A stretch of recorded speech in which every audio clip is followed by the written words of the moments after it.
안녕하세요. 자, 오늘은 경제사회학 네 번째 강의를 하도록 하겠습니다. 자, 오늘 강의할 내용은 경제사회학의 방법론과 관련된 거고, 경제사회학 일반이라기보다는 특히 이제 그 신경제사회학에서 주로 사용하는 SNS를 분석하는, 그래서 이제 소셜 네트워크 분석이라고 하는 SNA라고 하는 거를 가지고 설명을 드리도록 하겠습니다. 자, 우선 이거 이제 지난 시간에 했던 건데, 자, 우리가 기본적으로 경제학과 사회학의 이론과 방법론에 있어서 차이를 보면, 이건 이제 지난 시간에 했지만, 경제학은 굉장히 연역적이고 분석적인 반면에 사회학은 귀납적이고 이제 자료 중심의 현실적인 접근을 취한다.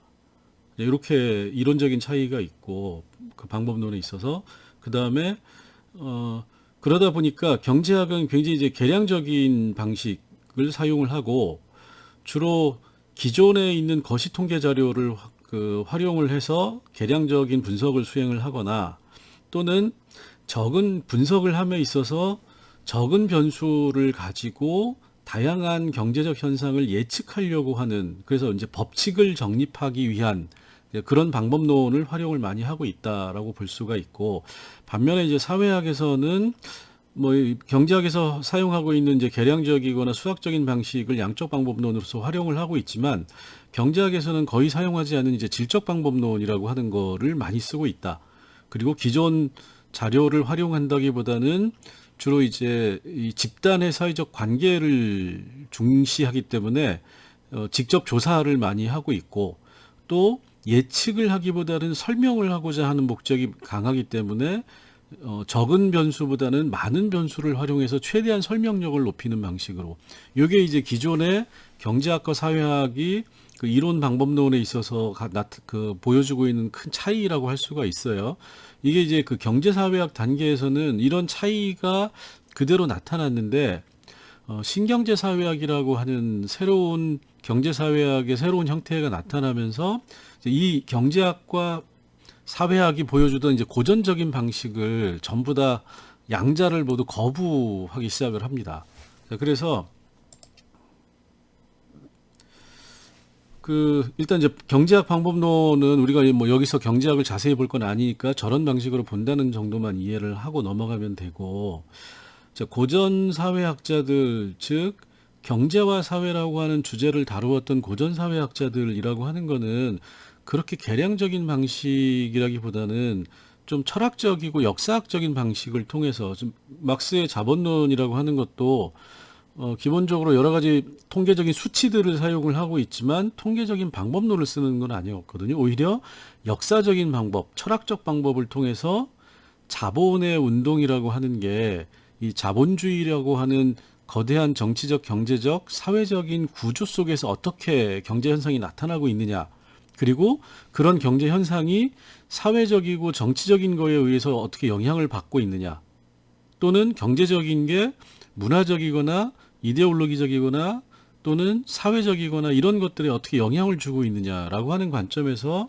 이제 그런 철학적이고 역사학적인 방법론을 사용해서 분석을 했고, 이 막스 웨버가 대표적으로 역사적인 방법을 통해서 경제와 사회를 분석한 사람이죠. 그래서 지난 시간에 말씀드렸듯이 이 프로테스탄트 윤리라고 하는 자본주의 정신이 어떻게 프로테스탄티즘이라고 하는 거에 깃들어 있고, 그게 어떻게 자본주의의 발전을 가져왔느냐라고 하는 거를 역사적인 방법론을 활용을 해서 분석을 하고 있습니다. 그 뒤늦갱이나 진멜 같은 경우에도 마찬가지로 역사적인 방식, 그리고 추상적인 이론적 분석을 통해서 이 경제와 사회의 관계라고 하는 거를 보는 거고, 이 사람들의 공통적인 거는 뭐냐면 경제 현상이라고 하는 것 자체가 사회적이고 문화적이고 역사적인 거에 의해서 영향을 받는다. 그래서 경제 현상을 이해하고자 한다면 대표적으로 막스 베버 같은 경우에 자본주의라고 하는 경제적 현상을 이해하기 위해서는 종교의 변화, 카톨릭에서 프로테스탄티즘으로의 변화라고 하는 게 어떠한 과정을 거쳐서 자본주의라고 하는 그런 경제적 현상에 영향을 미쳤는지를 분석해야 한다라고 생각을 했고, 그거를 실제로 그런 방법론을 통해서 분석을 한 거죠. 그래서 이제 이런 방식들을 가지고 이제 이 고전 사회학자들이 경제와 사회라고 하는 큰 틀에서, 즉 사회 속에서 존재하는 경제적 현상이라는 관점을 가지고 경제 현상을 분석을 한 거죠. 요게 이제 특징인데, 즉 한마디로 얘기하면 경제적 행위라고 하는 거를 사회적으로 파악한다라고 하는 공통점을 가지고 있는 겁니다. 자, 그러면 우리가 이제 이런 걸 가지고 이렇게 정리를 할 수가 있어요. 여기 보시면 사회학 이론에서 이제 미시 거시라는 얘기를 하는데, 이 경제사회학이라고 하는 영역으로 이제 이걸 놓고 보면 미시적인 경제 현상을 주로 분석하고 거기에 초점을 맞추고 미시적인 경제 현상 내에서의 인과관계를 찾아내려고 하는 것을 우리가 신고전 경제학이라고 얘기를 합니다. 앞에서 얘기했던 신고전 경제학의 특징은 전부 다 미시적인 그런 특징을 가지고 있는 거죠. 즉 개인이 경제적 행위를 어떻게 수행하느냐, 즉 효용을 만족시키기 위해서 자기의 최대 효용을 만족시키는 방향으로 하는 거고, 그 최대 효용이라고 하는 거는 결국 총 효용이라고 하는 거는 한계 효용에 의해서 특징 지어진다, 뭐 이렇게 설명을 하는 거죠. 반면에 사회학이라고 하는 거는 경제적 현상이라고 하는 거는 기본적으로, 경제적 행위라고 하는 거는 규범이나 즉 문화라든가 제도라든가 종교라든가 그런 거대한 구조적인 틀 내에서 바라볼 때만이 경제적인 현상을 잘 이해할 수 있다라고 하는 굉장히 구조적인 관점을 가지고 있는 겁니다. 그런데 경제사회학, 특히 이제 신경제사회학을 하는 사람들은 이 두 가지가 전부 다 문제가 있는 거 아니냐라고 생각을 해요. 그러니까 신경제사회학을 하는 사람들은 경제사회학이라고 하는 게 너무 지나치게 사회학적 관점에서 경제행위나 경제현상을 거시적으로 분석하려고 하는 것도 문제고, 신고전 경제학이 하는 것처럼 지나치게 개인의 행위에 초점을 맞춰가지고 개인이 하나하나가 시장에서 독립된 주체로서 행동을 한다라고 하는 그런 명제를 받아들이지 않는 거죠. 자, 그러다 보니까 이제 어떤 얘기를 하게 되냐면, 이제 중범위라고 하는 얘기를 꺼내는 거예요. 중범위는 명확하게 정의 내리기가 힘들지만 미시와 거시의 중간 정도에 있는 수준이다라는 겁니다. 그러면 이 구체적으로 이 중범위라고 하는 걸 통해서 신경제 사회학을 하는 사람들이 얘기하고 싶어 하는 건 뭐냐면, 행위자라고 하는 거는 굉장히 다원화되어 있다라는 거예요. 즉 신고전 경제학에서 얘기하는 것처럼 동일한 목적과 동일한 효용을 느끼는, 또는 단순히 어떤 이기적이고 합리적인 행위를 하는 그런 행위자만 존재하는 게 아니라 다양한 형태의 행위자가 존재하는 거고, 그리고 그런 행위자들은 미시적인 수준에서 행위를 하지만 거시적인 영향력을 받는 거다. 그렇다고 거시 구조 자체는 아니다. 이렇게 얘기를 하는 겁니다. 자, 그래서 신고전 경제학을 뭐라고 얘기하냐면 과소사회화된 인간이다. 여기서 사회화라고 하는 거는 뭐죠? 집단적인 맥락에서 개인이 행위한다. 이게 이제 사회화라고 하는 거죠. 그러면 과소사회화니까 집단적인 맥락에서 개인이 경제 행위를 한다라고 하는 거를 신고전 경제학은 인정하지 않는 거고, 그게 문제다. 그래서 신고전 경제학의 가장 큰 문제는 경제 행위를 하는 인간을 과소사회화된 인간으로 설정해 놓고 있다. 그래서 집단적 맥락에 대해서는 설명을 못 한다. 이제 이렇게 얘기를 하는 겁니다. 그럼 반대로 이 거시를 중심으로 해서 보는 사회학에 대해서는 또 이렇게 비판을 해요. 과대 사회화된 인간. 자, 아까 사회화라고 하는 거는 집단적인 맥락으로 이제 우리가 이해를 하면 된다고 했으니까, 과대 사회화라고 하는 거는 사회화된 맥락 속에서만 개인이 행동을 한다라고 또 사회학에서는 추정을 한다라는 겁니다. 근데 신경제 사회학에서 보기에는 모든 개인이 특정한 사회 구조적 맥락에서 똑같이 행위하지 않는다라고 보는 거예요. 그게 이제 행위자의 다원성이죠. 즉 신경제 사회학은 경제적 행위라고 하는 거는 거시도 아니고 미시도 아니고 사회적 맥락 하에서 개인이 주체적으로 어떤 경제적인 행위에 참여하는 거기 때문에 이거는 굉장히 다양할 수 있다라고 보는 겁니다. 근데 신고전 경제학에서 생각하는 미시적인 과소사회화된 인간이나, 또는 이 사회학에서 바라보는 거시적인 수준에서 활동하는 과대사회화된 인간이라고 하는 거는 결국은 뭐냐, 다원성이 없는 인간들이다. 즉 신고정 경제학에서는 개인은 이기적인 합리성을 가지고 경제 행위를 하는 사람들, 똑같은 개인이 보는 거죠. 모든 개인은 이기적이고 모든 개인은 똑같이 자기의 만족을 위해서, 자기 효용을 위해서 경제 행위를 한다. 그리고 그 자기 행위라고 하는 거를 최대 만족을 끌어올리기 위해서 가장 합리적인 방식으로 똑같이 행동한다라고 보는 겁니다. 반대로 사회학에서는 뭐죠? 과대 사회화된 거는 뭐냐면 특정한 구조적 맥락에 놓여져 있는 개인은 똑같이 행동할 수밖에 없다라고 보는 거니까. 그러면 뭐 결과적으로는 과소사회화된 인간이나 과대사회화된 인간이나 결국은 개인의 행위자의 다원성을 인정하지 않는 논리가 되는 거죠. 근데 신경제 사회학에서는 이런 논리를 거부를 하고 행위자가 다양한 형태의 행위를 하는 거고, 그 이유는 뭐냐면 미시적인 수준에서의 주체성을 가지고 있고 구조적인 맥락에 영향을 받는다. 그렇기 때문에 어떤 구조적인 맥락에 있느냐에 따라서 개인의 행위가 달라지고, 또 동일한 구조적인 맥락 하에 존재하더라도 개인이 어떤 행위를 선택하느냐에 따라서 행위가 달라진다라고 보는 겁니다. 자, 그래서 분석의 수준이 중범위라고 하는 수준으로 이제 달라지게 되는 거죠. 자, 그래서 그러면 중범위 수준에서 행위자의 다원성을 얘기를 하면 개별 개인들이 존재를 하고, 이 개인들은 신고전학파 경제학에서 생각하는 것처럼 독립된 공간에 존재하는 게 아니라 구조화된 집단적 맥락 하에서 어떤 특정한 행위를 한다라고 전제를 하는 거예요. 그게 이제 여기 말하는 사회적인 맥락입니다. 사회적인 맥락인데, 이 사회적인 맥락 하에서 개인들은 뭘 하냐면 관계를 맺는 겁니다. 즉 상호작용을 하는 거죠. 그리고 그 상호작용이라고 하는 거는 미시적인 수준이 아니라 각각의 개인이 집단적인 맥락 하에서 상호작용을 하면서 다른 방식으로 행위를 할 수가 있다. 요거를 뭐라고 개념을 얘기를 하냐면 배태성이라는 개념을 가지고 얘기를 해요. 그래서 모든 개인의 경제적 행위라고 하는 거는 사회적인 맥락의 하에서 이루어지는 거지만 그 배태성이 특정한 개인을 전적으로 지배하지는 않는다. 자, 그러면 뭐가 중요해지느냐? 어떤 관계를 맺느냐, 개인들이. 경제적 행위의 과정에서 어떤 관계를 매 상호작용이 이루어지는 순간순간마다 어떤 관계를 형성하느냐. 그러니까 신경제 사회학에서 보면 A와 B라는 사람이 경제적 행위를 하는데 특정한 환경에서 경제적인 상호작용을 하는 과정에서의 관계의 양상이 매 순간마다 달라질 수 있다고 보는 겁니다. 그래서 이제 그걸 분석하는 게 네트워크 이론이 돼요.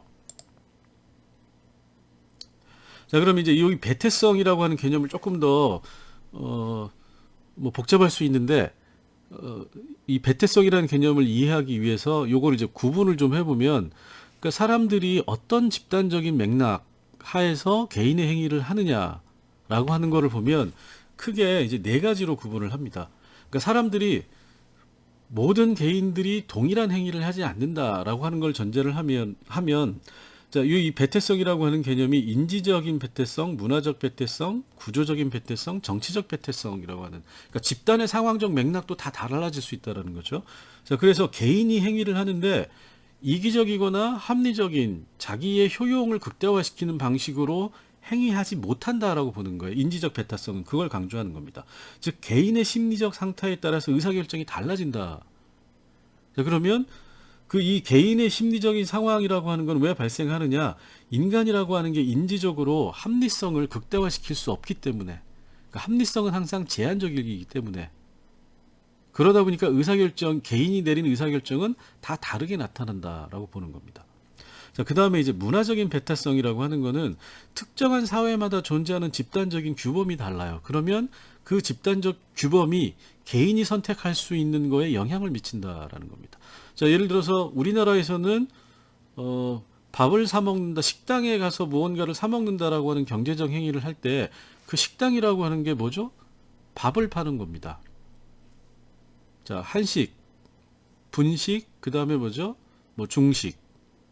자, 근데 서양에서는 똑같이 무언가를 가게에 가서, 식당에 가서 무언가를 사 먹을 때 어떤 거를 가는 거죠? 쌀이 아니라 밀가루, 빵을 먹고 스파게티를 먹고 스테이크를 먹고 이렇게 되는 거죠. 자, 그러면 개인이 어떤 거를 선택하느냐라고 했을 때 사실은 문화적인 형태에 따라서 생산되고 소비되는 행위가 다르게 나타날 수밖에 없다라는 겁니다. 그걸 이제 우리가 문화적인 배태성이라고 얘기를 하는 거고, 구조적인 배태성은 특히나 이제 이 신경제 사회학에서 강조를 하는 거예요. 구조적이라고 하는 거는 여기서 신경제 사회학에서 얘기하는 구조는 뭐냐면 사회학에서 얘기하는 구조학은 좀 다른 겁니다. 이 구조는 이미 주어져 있는 게 아니고 사람들이 상호작용을 하면 그 상호작용의 어떤 형태가 고정화된 것, 즉 관계라고 하는 게, 릴레이션이라고 하는 게 특정한 형태로 굳어지는, 즉 상호작용이 지속적으로 동일한 형태로 이루어지면 그게 관계가 유형화된다고 보는 거고, 그 관계가 유형화된 거를 구조라고 하는 겁니다. 자, 그러면 A와 B라고 하는 사람이 상호작용을 통해서 예를 들어서 선생과 제자라고 하는, 선생과 학생이라고 하는 그 관계가 유형화가 되면 그 두 사람의 어떤 경제적 행위는 선생과 학생이라고 하는 범주 내에서 경제적 행위가 이루어진다라는 거죠. 자, 그럼 어떻게 되는 거죠? 사고 판다라기보다는 주고받는 관계, 경제적 행위가 나타날 가능성이 크다라는 거죠. 근데 만약에 두 사람이 선생과 학생이라는 관계가 아니라 판매자와 소비자라고 하는 관계가 지속적으로 발생을 하면 그때는 어떻게 되죠?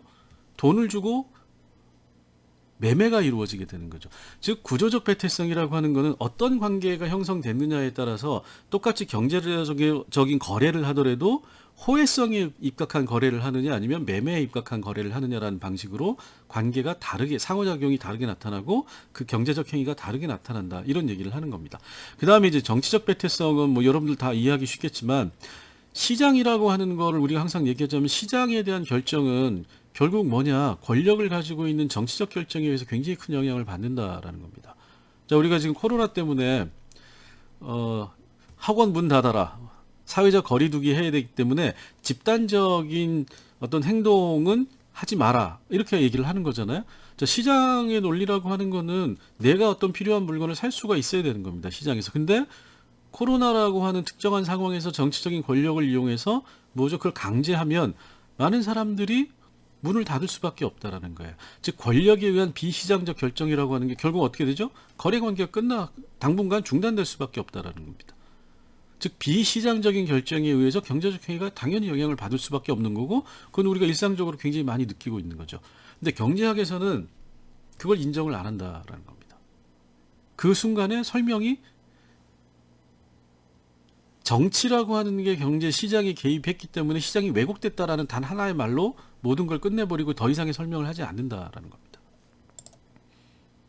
자, 그래서 이 배태성이라고 하는 거를 분석하기 위해서 이 신경제 사회학에서는 이제 독특한 방법론을 발전을 시켰어요. 그건 뭐냐면 사회를 분석을 할 때, 즉 경제적 행위를 분석을 할 때 개인이나 구조가 아니라 관계를 가지고 경제적 행위를 분석을 하는 겁니다. 자, 그러면 우리가 여기 이제 이 신경제 사회학 방법론에서 쓰는 말이니까 그냥 했는데, 이 노드라고 하는 거는 하나의 포인트를 얘기를 하는 거예요. 즉 하나하나의 개별 그 하나의 단독 행위를 얘기를 하는 겁니다. 자, 그러면 이 노드가 모이면 무엇가 되느냐? 링크가 된다. 서로 연결이 된다. 개인과 개인이 관계를 맺는다, 상호작용을 한다라고 하는 거는 점과 점이 연결되는 선이 생긴다. 그걸 우리가 링크라고 얘기를 하는 겁니다. 그래서 그 링크의 형태나 또는 링크의 종류, 관계의 종류를 중심으로 해서 사회현상, 경제적 행위를 분석을 한다, 이렇게 보는 거죠. 그래서 개인 중심의 분석을 하는 거는 우리가 이제 일반적으로 양적 조사하고, 이게 이제 경제학에서 주로 많이 쓰는 방식인데, 신경제 사회학에서는 어떤 걸 보느냐, 관계 중심의 분석을 하고, 이 관계 중심의 분석을 하는 것이 바로 사회 연결망 분석, 사회 연결망 조사라고 하는 겁니다. 그래서 이 사회 연결망 조사에서는 관계의 형태와 그 구조 특성을 탐색하는 것을 목적으로 하고 있습니다. 여기 이제 그 예시를 들어드릴게요. 여기 보시면 이제 요거는 일반적인 뭐 이 소셜 네트워크가 아니고, 사회적인 관계망이 아니고 이 테크니컬한 관계망이죠. 그래서 이 컴퓨터의 네트워크를 보통 이제 이렇게 그려놨는데, 그냥 이거를 하나하나의 단말기, 컴퓨터를 우리가 노드라고 하는 걸로 이해를 하시면 돼요. 자, 그럼 이 노드와 노드가 어떻게 연결이 되는 순간 이건 링크가 되는 겁니다. 자, 그러면 단말기가 어떻게 개인 컴퓨터가 이 노드라고 하는 게 어떻게 위치 지어져 있고 이 개인 컴퓨터 사이가 어떻게 링크되어 있느냐라고 하는 거를 보면 굉장히 복잡한 선이 생겨요. 이 선이 단순한 선도 있고 복잡한 선도 있는 거죠. 여기처럼. 자, 그러면 이 선의 복잡함, 그 다음에 연결된 정도, 연결된 거리, 이런 것들을 보고 이 연결망 분석에서는 사회 구조, 경제 행위를 분석을 하는 겁니다. 자, 그래서 이 컴퓨터 대신에 그러니까 이 컴퓨터 네트워크를 분석하는 방법과 비슷하다라고 생각을 하시면 돼요. 그거를 사람이라고 개인으로 치환을 시켜서 분석을 하는 게 소셜 네트워크 분석이다라고 생각을 하시면 되고, 자, 그래서 소셜 네트워크 분석이라고 하는 거는 이렇게 이제 분석이 시작이 되는 겁니다. 첫 번째로 개인이 있어요. 자, 여기 전부 다 몇 명이 있죠? 한 명, 두 명, 셋, 넷, 여덟, 10명이 있어요. 자, 그럼 10명이라고 하는 게 따로따로 있을 때는 그냥 개인에 지나지 않는 겁니다. 자, 그런데 이 개인이 다른 사람하고 상호작용을 하면 연결이 돼요. 그죠? 자, 그러면 이 연결된 선이 있는 거는 관계가 존재한다라고 보는 겁니다. 자, 개인이 있고, 그 다음에 개인과 특정 개인이 상호작용을 하면 그 상호작용이 관계로 이어져 있다. 자, 그러면 여기 선이 연결되어 있는 건 전부 다 관계가 되는 거죠. 이 선들은. 자, 그런데 이 사람하고 이 사람은 관계가 없어요. 자, 링크되어 있지 않다. 상호작용이 존재하지 않는다라는 겁니다. 자, 그럼 이걸 가지고 우리가 무엇을 알 수 있는 거죠? 이 10명 집단의 구조를 알 수가 있는 겁니다. 자, 여기 이렇게 보시면, 자, 어떤 구조냐? 연결된 숫자가 아주 단순하게 얼마나 많느냐를 보시면 돼요. 자, 여기 이렇게 보시면, 이 사람은, 가운데 있는 사람은 이 링크를 몇 개를 가지고 있죠? 1개, 2개, 3개, 4개, 5개를 가지고 있어요. 자, 밀도가 높은 거죠. 5개의 링크를 가지고 있으니까. 자, 여기 있는 사람은 링크를 2개를 가지고 있는 겁니다. 자, 그럼 어떻게 되죠? 관계의 밀도가 낮다. 이 사람은 만나는 사람이 2사람밖에 없다. 이 사람은 만나는 사람이 5명이나 된다. 자, 이 사람은 만나는 사람이 3사람이다. 이 사람은 만나는 사람이 없다. 그럼 뭐죠? 이거는 외톨이가 되는 겁니다. 사회적 관계에서 벗어나 있는 사람. 한 명도 없는 사람도 있을 수 있어요. 자, 그래서 우리가 이 관계망이라고 하는 관계가 어떻게 서로 상호작용하는지를 연결시켜 놓고 보면 이 집단의 구조를 알 수 있고 이 사이에서 어떤 상호작용이 발생하는지, 어떤 경제적 행위가 어떤 관계를 통해서 발생하는지를 알 수 있다라는 겁니다. 자, 그래서 우리가 이 사람을 이제 스타라고 하고 이 사람을 외톨이 뭐 이런 식으로 이제 이름을 붙일 수가 있는 거죠. 그래서 이런 방식으로 분석을 하는 게 소위 말하는 소셜 네트워크 어널리시스다. 연결망 분석이다. 이제 우리가 사회 연결망 분석이다. 뭐 이렇게 얘기를 합니다. 그리고 요거를 조금 더 이제 그 실제 사례를 가지고 보면, 요거를 가지고 우리가 어떻게 알 수 있는 거죠? 자, 여기에 보면 아까보다는 훨씬 더 입체적으로 그림이 그려져 있어요. 자, 동그라미의 크기는 조직 내에서의 접촉 빈도죠. 아까는 이제 선만 있었는데 이 동그라미가 크다라고 하는 거는 다른 사람들을 많이 자주 만난다라는 겁니다. 그 다음에 이 선이 있는 거는 뭐죠? 이 사람은 이 사람하고 관계를 맺는 방식인 거죠. 자, 그러면 자, 여기 이 선의 한쪽은 단방향성이라고 하는 거고 양쪽은 서로 양방향성의 관계를 맺는다. 자, 관계 유형이 또 달라지는 거죠. 자, 그러면 이 관계가 많은 집단을 우리가 한번 묶어보면 이 사람들이 어떻게 되지? 가운데 있는 사람들이 이 전체 조직의 주류가 되는 겁니다. 자, 여기 이제 김 부장이 있고 그 다음에 요 김 부장하고 대리 사이에 홍 과장이 있고 이 홍 과장의 다른 쪽으로는 주임이 있고 그 다음에 이 홍 과장과 임 대리로 연결된 선을 따라서 이 대리에 묶여져 있는 또 다른 정 과장, 그 다음에 이 정 과장에게 묶여 있는 김 대리. 이렇게 되면 동그라미가 큰 걸로 보면 홍 과장이 사실은 이 전체 조직에서 홍 과장과 김 대리라고 하는 사람이 이 조직 내에서 가장 밀도가 높은 관계망을 가지고 있는 겁니다.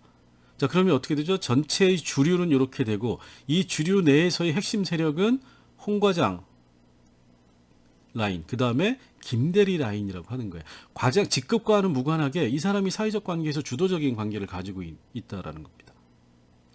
그러면 요 김이사라고 하는 거는 관계가 굉장히 한정되어 있죠. 이 주류 세력이나 다른 사람들과의 관계가 굉장히 제한적입니다.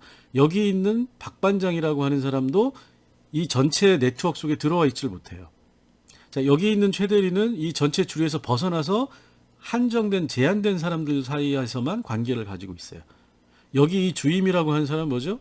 이 이주임이라고 하는 동료 말고는 전혀 관계가 없고 이 오 과장도 마찬가지죠. 그럼 똑같은 과장이라고 하더라도 이 사람은 외톨이 내지는 뭐 왕따라고 여기는 써놨지만 왕따라기보다는 아웃사이더가 되는 겁니다. 즉 여기가 인싸가 되고 여기가 아웃사이더가 되는 겁니다.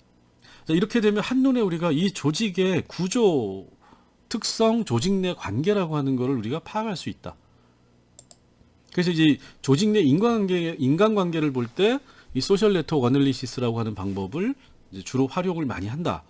이렇게 이제 생각을 하시면 되고, 그 다음에는 마찬가지로 우리가 이 정치 영역에 대해서도 똑같은 방식으로 할 수 있다라는 거죠. 여기 보면 정당별 팔로우 네트워크 맵을 해놨어요. 누가 누구를 팔로우를 하고 있는지를 이제 분석을 해놨는데, 여기서 보시면 여기가 이제 쭉 모여져 있고 여기 한 묶음이 있죠. 그 다음에 여기 별도로 하나가 있고 여기 또 하나가 있습니다. 자, 그럼 어떻게 되죠?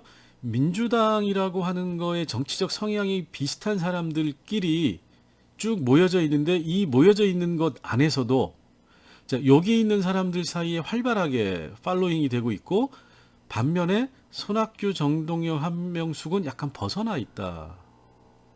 그 다음에 여기 이제 이 유시민이라고 하는 사람 같은 경우에는 이 민주당 쪽하고는 관계가 있지만 이 한나라당 쪽하고는 그렇게 많은 관계가 있지 않다. 그리고 이 국민참여당, 옛날 정당이죠. 민주노동당하고, 이 민주노동당이 지금 이제 정의당이 됐죠. 이 민주노동당하고 국민참여당하고의 관계를 보면 개인적으로 특별한 관계, 이렇게 관계가 있긴 하지만 그렇게 밀도가 높지 않다. 그 다음에 민주노동당하고 한나라당도 밀도가 높지 않은데, 오히려 한나라당하고 이 민주당하고는 서로 간에 팔로잉을 많이 하고 있다라는 겁니다. 그 다음에 이 한나라당 내에서도 이 사람들 사이의 관계의 그림이 달라진다. 그래서 어떻게 되죠? 정치 네트워크를 분석을 할 수 있고, 개별 정치인들의 관계망을 분석을 하고, 그 다음에 여기도 이제 마찬가지가 되는 겁니다. 여기는 이 사람들이 서로서로를 팔로잉 하는 게 아니고, 이 5명을 팔로잉 하고 있는 사람들을 분석을 했더니, 자, 노회찬 씨하고 정동영 씨는 팔로잉 하는 사람이 굉장히 이제 밀도가 높게 나타나죠. 6,879명이 서로 두 사람을 다 팔로잉 하고 있는 겁니다. 자, 그러고 두 번째로는 노회찬을 팔로잉 하는 사람들이 상당수가 이 강기갑 씨를 팔로잉 하고 있는 거고, 정동영과 강기갑을 두 사람을 다 팔로잉 하는 사람들 숫자도 상당히 적지 않은 거죠. 반면에 이 노회찬하고 원희룡을 또 두 사람을 팔로잉 하는 사람들이 또 의외로 많이 있어요. 근데 강기갑과 원희룡, 또는 원희룡하고 나경원과 지금 이런 사람들을 팔로잉 하는 사람은 겹치지가 않는다라는 겁니다. 자, 그럼 이 네트워크라고 하는 거에서 이 정치인 5명을 팔로잉 하는 사람들은 어떻게 되죠? 강기갑, 노회찬, 정동영이라고 하는 사람들을 중심으로 해서 이 소위 말하는 인터넷 네트워크가 형성돼 있다라는 겁니다. 이 사람들은 별 관심이 없다라는 거예요. 그리고 이 사람이 지지자하고 이 사람이 지지자하고도 별로 상관이 없다라는 겁니다. 이런 방식으로 정치 네트워크를 분석을 할 수도 있고, 그 다음에 이제 요거는 어떤 하나의 쇼핑몰에서 어떤 상품들이, 그러니까 시장 네트워크를 분석하는데도 이 네트워크 분석을 할 수 있다라는 겁니다. 어떤 물건들이 얼마나 팔리는지를 도형의 모형과 크기, 그 다음에 이제 요거는 이걸 산 사람이 이거를 얼마나 사느냐라고 하는 거죠. 이지 캐주얼을 산 사람이 영 캐주얼을 얼마를 샀냐. 그리고 영 캐주얼을 산 사람이 뭐 핸드백은 얼마를 사고, 이거의 관계망을 그려놓으면 어떤 상품들이 관계가 있느냐라고 하는 걸 명확히 알 수 있다. 여러분들이 이거를 응용한 게 어떤 거죠? 요새 온라인 쇼핑몰에서 뭐 아마존이나 아니면 교보문고도 마찬가지고, 그 다음에 뭐 11번가나 옥션이나 또 지마켓 뭐 이런 데를 들어가서 물건을 사면 내가 어떤 거를 상품을 검색을 하면 이 상품을 검색한 사람들은 이런 상품도 많이 검색합니다 라고 이제 다른 상품들을 보여줘요. 이건 뭐냐면 이거를 가지고 하는 겁니다. A라고 하는 상품을 검색한 사람들이 B, C라고 하는 상품도 많이 검색을 하더라. 너도 관심이 있을 거야 라고 추천을 해주는 거죠. 추천을 안 해주면 내가 모르고 넘어갔을 가능성이 크죠. 또는 추천뿐만이 아니라 내가 어떤 걸 구매하고 나면 A라는 물건을 산 사람은 B, C라는 물건을 사더라 라고 또 추천을 해줍니다. 자, 이게 전부 다 시장 네트워크를 분석해가지고 A라고 하는 사람들의 구매 패턴을 분석을 하고 그 속에서 경제적 행위가 어떻게 나타나는지 요거를 분석을 해주는 게 이 시장 네트워크 분석인 겁니다. 자, 이렇게 다양한 방식으로 이 소셜 네트워크 어널리시스라고 하는 신경제 사회학의 방법론, 연결망 분석이라고 하는 게 활용될 수 있다. 라고 하는 거고, 자, 이 기본적인 생각은 이거 이제 가능성을 얘기를 하는 거예요. 상품이 있고 이 상품이 이 특별한 매장을 통해 가지고 소비자들이 경제적으로 이제 이걸 구매하는 경제적 행위를 하는데 다양한 형태의 가능성들이 모든 상품들을 다 살 수 있죠. 근데 연결망 분석을 하게 되면 이거를 묶어준다라는 겁니다. 자, 그러면 어떻게 되죠? A라는 묶음, 이걸 사는 사람은 이걸 사고, 이걸 사는 사람은 이걸 같이 사는 경향이 높게 나타난다. 자, 이걸 더 심하게 분석을 하면 어떻게 되죠? 어떤 물건들을 살 때 다른 물건들을 자주 사게 된다라고 하는 핵심 물품이 생기는 거고, 자, 그럼 시장 네트워크 분석에서 다른 거에 관련성이 높은 상품들을 중심으로 해서 매장을 재배치하게 되는 겁니다. 자, 이런 방식으로 이 소셜 네트워크 어널리시스라고 하는 게 활용이 되는 거고, 이거는 원래는 이 소시오메트리라고 하는 분석 방법이 있었어요. 요거는 소규모의 집단을 대상으로 해서 집단 내의 관계를 분석하는 방법인 겁니다. 근데 뭐 여기서는 이제 소시오메트리를 자세하게 뭐 설명하기는 그러니까, 사실 이제 이 소시오메트리는 교육학에서 많이 쓰여요. 특히 초등학교 선생님들이 이제 학생들 그 관리할 때 학생들한테 너랑 가장 친한 친구 2명을 쓰고 너가 싫어하는 친구 1명을 써라, 뭐 이런 식으로 해가지고 주면 학생들이 다 친한 친구, 뭐 가장 친한 친구, 그 다음 싫어하는 친구, 이렇게 해서 3명을 쓰겠죠. 그럼 이제 그걸 가지고 그림을 그리면, 얘네들은 이렇게 집단이 있고 얘네들끼리 친하고 얘네들끼리 친하고 얘네들끼리는 사이가 안 좋구나, 이걸 보고 선생님이 이제 그 소집단을 가지고 하는 거죠. 근데 예전에는 컴퓨터나 이런 게 별로 발달되어 있지 않기 때문에 소규모의 집단만을 대상으로 해서 이런 분석들을 했었어요. 근데 이제는 이제 정보통신 기술이 발달을 하다 보니까 이거를 좀 더 복잡한 대규모의 데이터, 대규모의 관계망 분석을 할 수 있도록 만들어 놓은 게 소셜 네트워크 어널리시스입니다. 일종의 이제 빅데이터 분석이라고 볼 수가 있는 거죠. 자, 그래서 이런 방식으로 연결망 분석이라고 하는 게 거대한 숫자의 사람들의 관계망을 분석하고 그것 통해서 구조라고 하는 경제적 행위의 구조, 사회적 행위의 구조를 끌어낼 수 있다. 그런 방식으로 분석을 하기 위해서 이 소위 말하는 소셜 네트워크 어널리시스라고 하는 게 활용되고 있다. 이렇게 얘기를 드리는데, 그러면 정보통신 기술이 발달해서 그 대규모의 사람들의 관계망을 분석하는데 그걸 어떻게 하느냐? 좋아하는 사람 2명, 싫어하는 사람 1명 써라, 이거 해가지고 그 숫자를 다 선을 긋고 있을 수가 없잖아요. 그래서 이걸 전문적으로 해주는 프로그램이 있습니다. 여기 보면 전문 프로그램인데, 유시넷이라고 하는 거를 제일 많이 쓰고, 또 이제 파젝도 많이 써요. 그 다음에 넷마이너라고 하는 프로그램이 있는데, 이건 이제 한국에서 만들어낸 프로그램입니다.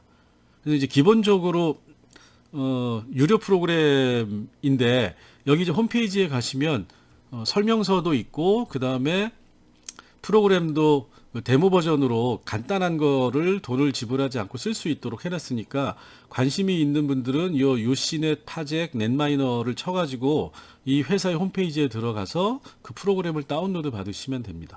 근데 프로그램의 기능이 약간 차이가 있지만 이 내용은 거의 비슷해요. 근데 이제 이 프로그램 이외에도 사람들이 많이 쓰는 이 소셜 네트워크 어널리시스를 하는 프로그램들이, 여기 이제 아까 말씀드린 게 유시넷, 파젝, 넷마이너인데, 요거 말고도 랜리미터라든가 크랙플로트라고 하는 이런 프로그램들이 있습니다. 요 이제 5개가 일반적으로 이제 많이 쓰이는 프로그램들입니다. 그래서 이 신경제 사회학을 별도로 과목으로 빼서 하면, 또는 이제 그 분석 방법론 강의를 많이 하는 사회학과에서는 요 프로그램을 우리 이제 사회조사 분석하듯이 한 학기 동안 요걸 가지고 실제로 연결망 분석하는 방법론 수업을 하는데도 일부 있어요. 근데 이제 지금 여기 대구대 사회학과에서는 경제사회학, 경제와 사회라는 이름으로 경제사회학 전체를 하기 때문에, 여기에서 이 프로그램들 하나하나를 가지고 어떤 데이터를 어떤 방식으로 어떻게 분석을 한다라고 하는 거를 하는 거는 시간적으로나 뭐 크게 의미가 없어서, 여기서는 어떤 게 있다라고 하는 것만을 소개를 해드릴게요. 자, 그래서 이런 프로그램들이 있고, 그래서 이 프로그램 이제 그 우리나라에서 만든 넷마이너를 보면 이 프로그램이 알아서 데이터를 만들면, 자, 데이터라고 하는 거는 본인이 데이터를 조사를 할 수도 있고 있는 자료를 갖다 쓸 수도 있습니다. 그러면 일반적으로 있는 데이터를 많이 쓰는 거는 대표적으로 어떤 거냐면 댓글 분석, 인터넷에 뭐 블로그 분석이라든가 댓글 분석 같은 거는 이 데이터 마이닝을 통해 가지고 댓글이나 블로그의 사용 현황 이 데이터를 가져다 쓸 수가 있어요. 그래서 그 데이터를 가지고 본인이 관심이 있는 주제 영역에 대해서 연결망 분석을 하면 뭐 이렇게 어렵지는 않아요. 여기 보면 네이버 커넥션, 코헤전, 밀도, 중심성 뭐 이렇게 돼 있는 거죠.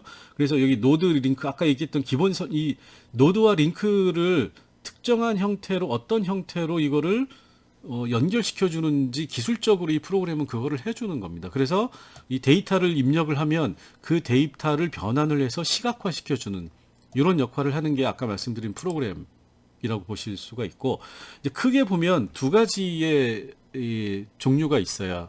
연결망을 보는 데 있어서 여기 보면 이제 첫 번째가 MDS라고 하는 거하고 두 번째가 클러스터드라고 하는 겁니다. 요게 똑같이 연결망을 보는데 약간 차이가 있어요. 자, 이 MDS라고 하는 거는 멀티 디멘셔널 스케일이라고 그래가지고 다차원 척도입니다. 이 다차원 척도는 뭐냐면 거리를 보는 거예요. 그러니까 떨어져 있는 사회적인 거리를 보는. 그러니까 이 여기 아까 이제 이걸 뭐라고 그랬죠? 노드라고 그랬죠. 이 선을 링크라고 그러고 노드와 노드 사이에 거리가 얼마나 떨어져 있느냐를 측정을 해가지고 관계망을 보는 거를 우리가 이 MDS 방법 이거를 3차원으로 돌려놓으면 3D MDS 이렇게 얘기를 하는 거죠. 근데 여기 클러스터라고 하는 거는 거리를 보는 게 아니라 이 클러스터는 군집인 거죠. 집단을 보는 겁니다. 어떻게 집단이 묶이느냐. 물론 거리도 보지만 집단을 중심으로 보는 거예요. 그래서 여기 보시면 그림 자체가 어떻게 되어 있죠? 여기는 개별 노드들의 사회적인 거리가 얼마나 떨어져 있느냐를 시각화시켜서 보는 거고, 요거는 어떤 집단으로 이 사람들이 분류가 되느냐 이렇게 보는 겁니다.